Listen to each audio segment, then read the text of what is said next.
Hi, and welcome to RAN in Focus, a podcast brought to you by the Radicalization Awareness Network, RAN practitioners. I'm Maya Rosa, and today I'll be talking to frontline practitioners and experts about the nature of the polarization challenge in Europe today.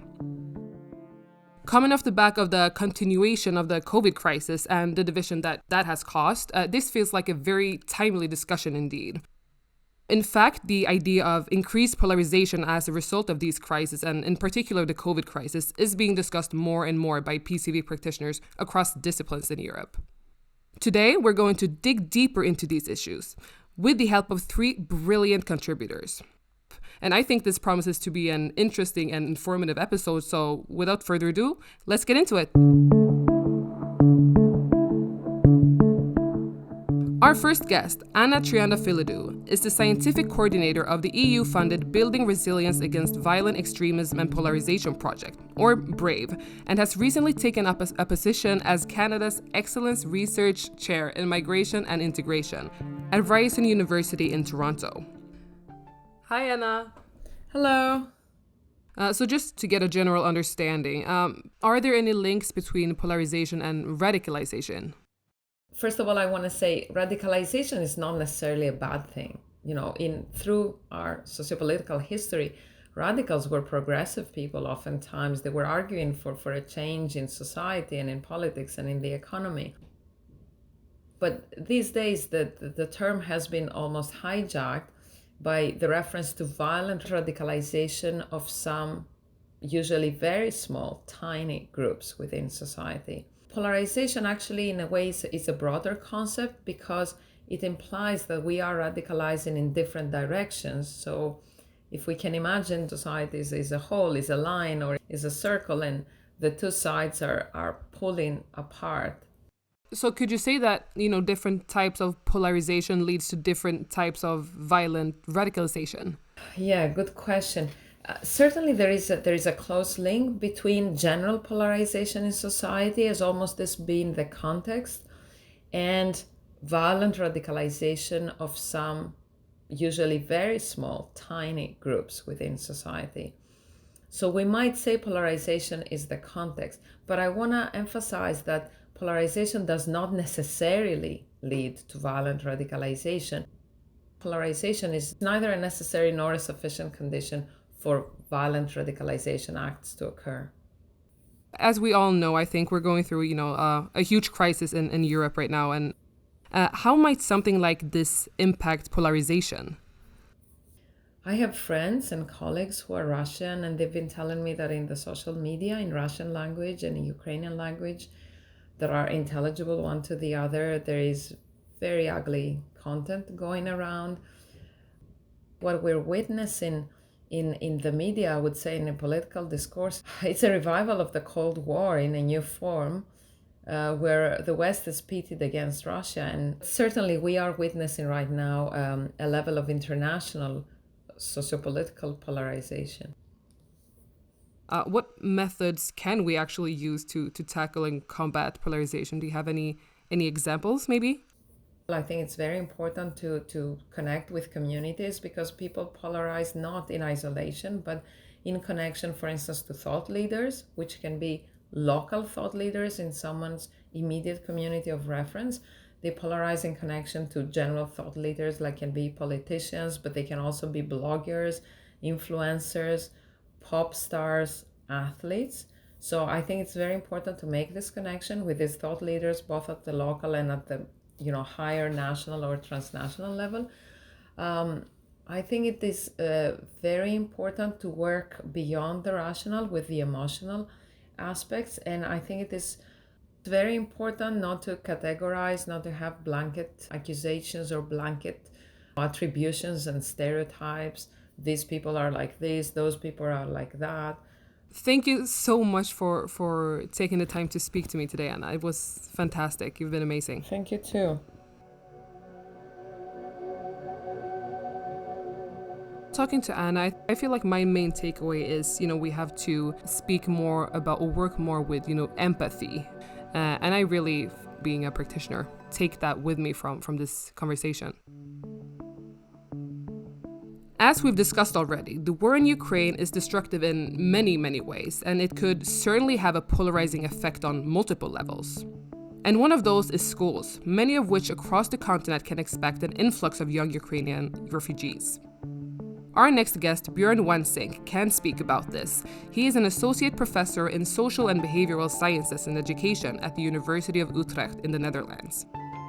Without further ado, welcome, Björn. Hi.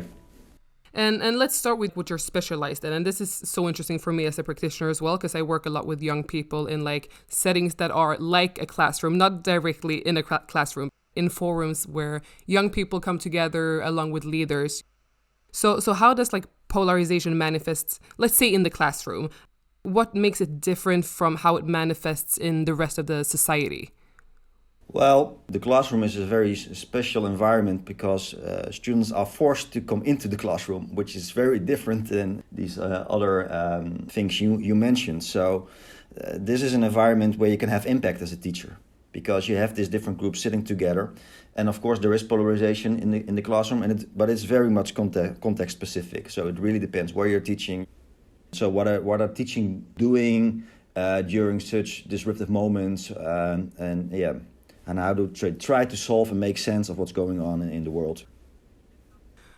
So what are the specific challenges working with addressing this issue in a classroom or with young people in general? Of course, what we see is that the groups that have a minority view on the topic, they are less likely to speak out. So another tip that I also give to youth work or teachers, it's often very handy to start with cold topics that do not trigger identity threat. But then with those cold topics, you can create a safe environment. You also establish the rules about talking about conflict and making conflict educational, because that's what's important, and that's hard, making conflict educational. And then these cold topics often can be historical topics. And this is by purpose, because when the Ukraine or with the beheading of Samuel Paty in Paris or other disruptive moments, is that people want to take action. And a historicizing approach takes you back. It's less emotional and it helps you to understand and to contextualize the situation, what's going on. Because also in the war in the Ukraine, everybody's afraid. But you also see that history shows us that there are multiple outcomes. It's not like we're going directly into a nuclear war. No, there are multiple outcomes. We're all taken hostage by fear, and I think history can break this open. I think it sounds like a good approach, but as a practitioner, it's hard to keep the motivation up if you don't know if your work is really impacting anything. We can't measure the impact as of right now. So as a practitioner, it can be hard to keep the motivation up, essentially. What you see with people that change their mind, it might be 2 years later. It pops in, they're standing on the shower. What the teacher said. Bob. So you have to stay connected. You will become frustrated as a teacher, but you have to hang on. You might have impact 5 years later, but don't let them go, because you also have a responsibility against youth with those extreme beliefs. Is it a part of just, growing up, searching for an identity? Is polarization not just a natural part of life? What we see is that students, for example, can get more extreme beliefs, but can have less extreme beliefs later on when they grow up. So you should not be afraid directly as a youth worker or as a teacher when students are experimenting with more extreme beliefs. But you have to guide them in growing up and dealing with all those ideas and to keep contact. You also have to take care and you have to be aware. But this is a really difficult balance for youth workers and teachers. But do not over-worry directly, I would say. And just to sum this up, what recommendations would you give practitioners who are working in, I'm thinking mainly communities affected by issues like this, like the war in Ukraine? I think, first of all, it's very important to look at yourself. That's the first step. So is it emotional for you? Because if it's emotional for you, you will react likely very differently, even if you are professional. You have to be very cautious about your own position. What do you want to tell? What is your emotional involvement? What is my perspective? Then second, you really, really have to know who's in the classroom. Yeah, yeah. Thank you so much for talking to me, Björn. It was fantastic. Thank you for taking your time. Yeah, great. Thank you. Thank you. This conversation has been so educational for me. I'm taking a lot of things from this conversation. He talked about bringing up cold topics as a start, and that's something that I will take with me.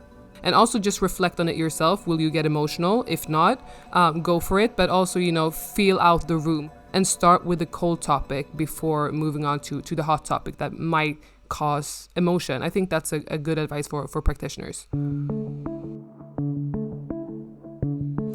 For many of us working at the local level, it can be kind of hard to, relate other people's experiences to our own specific context. I guess simply because there are just so many differences. But I do think it's important to remember that there are often similarities too. And our third and final guest is going to talk about some of these similarities. Anneli Portman is a senior specialist at the Finnish Institute for Health and Welfare and the co-chair for the RAND Local Working Group, which this year will look at the local impact of recent developments in PCV, like COVID and like the Ukraine, and also more generally of online extremist activities. Hi, Anneli. Hi.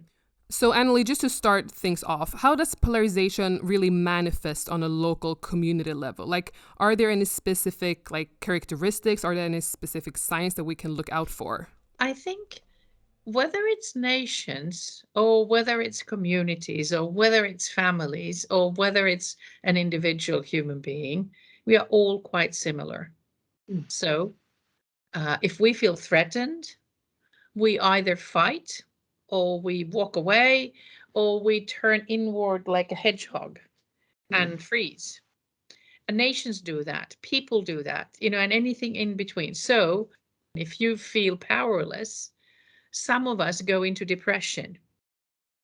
So some countries close their borders and kind of stop interacting with anyone else. The other reaction is that you lash out at everybody. Like you said, when we get scared or threatened, we kind of have a tendency to narrow our thinking, right? So we have to widen our thinking, basically. But how do we do that?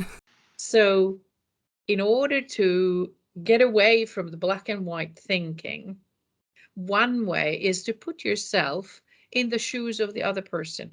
Try to see the situation from his or her viewpoint. So if you were part of a Russian minority living in a Western country right now, how would you want to be treated?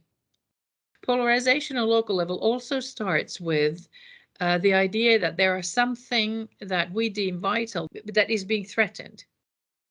And so, for instance, usually people groups seem to feel threatened when they encounter something new or something different.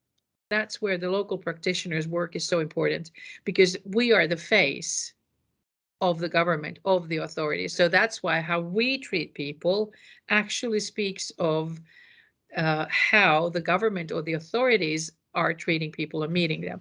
And that is why it's so essential to train local practitioners in ways in which they can de-escalate polarization or solve conflicts, or actually really, really listen to the worries that are behind the grievances that people have.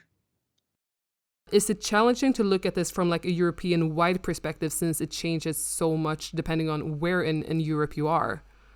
I think the biggest difference, or what makes it most complicated, is that the legislation in the EU countries is so different. So there are things you can do and things you can't do. I think that one of the key understandings of RAND Local is that the approach will always be local. The approach will always be determined by the local circumstances. As a local practitioner, you need to find the common ground, and you need to find ways in which the goals can be achieved without violence. And so I think that the kind of dismantling of extremism isn't always the dismantling of the goal, but it's dismantling of the ways that include violence in achieving it. So I think that's a really interesting way of framing it. I think it's a great way to kind of de-escalate essentially any sense of conflict, fight, or opposition that you might encounter with people as a practitioners, especially working with young people. What's next for your local working group in tackling polarization at your local level? Absolutely, looking at the conspiracy theories and how they bound and preparing. I don't know how soon the aftermath of the Ukrainian war will be here, but we have to realize that the elements of rebuilding need to be in place before you actually need to start rebuilding. So therefore, create local networks, make sure you know the people, talk to them now, so that when you need your network, it's there and it's functioning. But there is always hope. And there's always the possibility to change it. So I think that's also in the Run Local network, the message we want to send to the practitioners, that change is possible and just keep walking towards it. Oh, thank you for that beautiful message. I feel like we need to hear it. Talking to Annalie, I think she gave a very interesting way forward. We have the same goals, but we have different ways of expressing our opinions and our way to the goals. So offering a different choice that does not include violence and where violence isn't the answer or the goal, but showing them a way out of that behavior or that mentality, I think it's very important. My guests have come up with so many different points and tips that I feel they're so necessary for us as practitioners to bring with us. These experts are there. They are in the RAN network. They are probably in your local context as well. We have to find them and we have to talk to them and we have to educate ourselves and we have to listen to them. Because after talking to these experts, I feel more optimistic than I did before. So I really want to say a big thank you to my wonderful guests and of course to all of you guys for listening. And I really hope that you can join me next time for the next episode of the RAN in Focus podcast brought to you by RAN practitioners.